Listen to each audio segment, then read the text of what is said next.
Welcome back to the news at 10. So there's a friendly, and Olumide Macaulay will tell us all about it.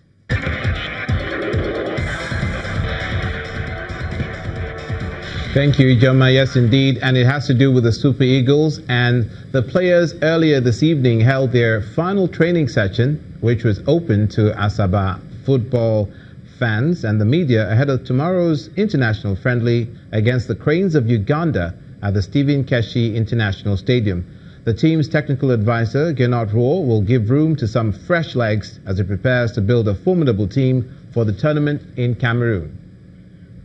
Head coach Thomas Deneby is confident the defending women's champions, the Super Falcons, can overcome Group B leaders Zambia as well as Equatorial Guinea to reach the semi-finals of the ongoing Africa Women's Cup of Nations in Ghana. The 8-time champions suffered a shock defeat to South Africa in Cape Coast on Sunday, meaning they must win their 2 remaining Group B encounters to be sure of a place in the tournament's last 4. In boxing, former world heavyweight champion Vladimir Klitschko has no interest in returning from retirement for a rematch with Anthony Joshua. Promoter Eddie Hearn sparked fresh speculation about Joshua's next scheduled world heavyweight title defense after suggesting that a wild-card opponent was being considered for the April 13th fight at the Wembley Stadium. That's where we leave it on Sports News. The news at 10 continues now with Ijoma.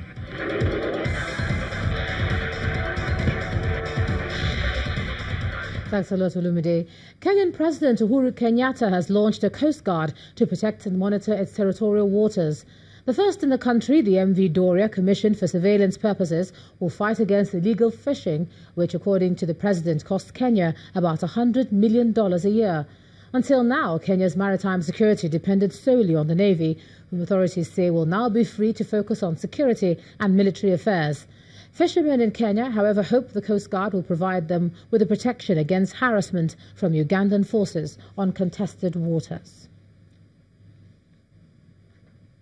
Nearly 4,000 people have been evacuated from Guatemala's volcano of fire as red-hot rock and ash spewed into the sky and down the slopes towards an area devastated by deadly eruption earlier this year. Hundreds of families heeded the call of disaster coordination authorities to evacuate 10 communities, climbing into school buses to be transported to shelters. The country's volcanology unit says the explosions from 12,300 feet mountain shook homes with constant sound similar to a train locomotive. The volcano of fire is one of the most active in Central America, and an eruption in June killed about 194 people. The volcano spewed more ash and hot rock in October, prompting warnings from nearby communities.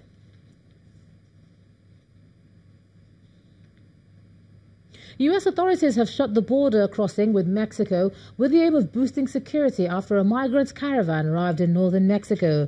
The San Isidro border point has been shut to install new movable wire-topped barriers. While 110,000 people enter the U.S. daily through the crossing, Tijuana Mayor Juan Manuel Gastelum says he expects that as many as 10,000 migrants in the coming weeks will come in.